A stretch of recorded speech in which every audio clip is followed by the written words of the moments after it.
in 2 or 3 states. This is a log truck in Brewer, Maine. It's hauling about 100,000 pounds. It's got 6 axles.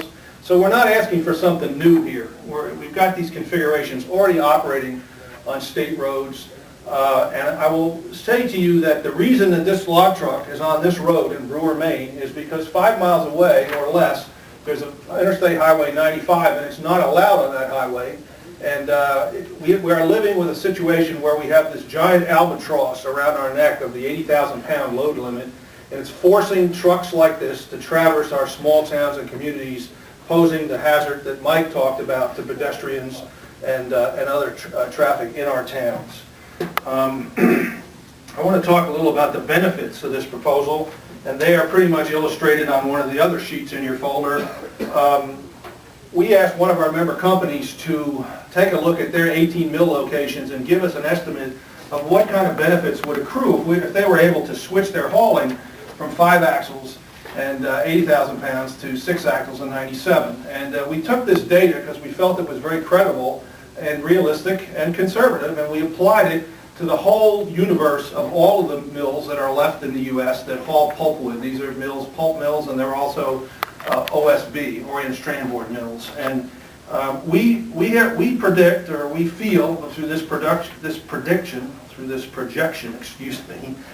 that if we were able to implement this proposal, we would reduce the number of gallons of diesel fuel we had to use each year by 13.9 fewer gallons.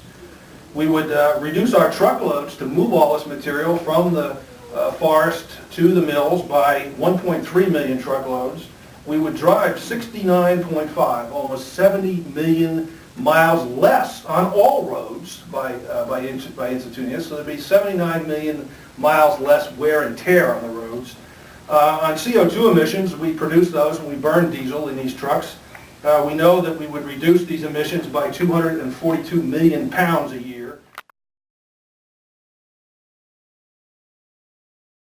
I feel very positive that if not included in the reauthorization bill, it would be included in some legislation. If you look at the environment, and we heard earlier the number of CO2s that can be reduced by increasing the truck weight limit, that's very important. It's an environmental issue. It's an economic issue when you look at energy. The fuel cost can be reduced.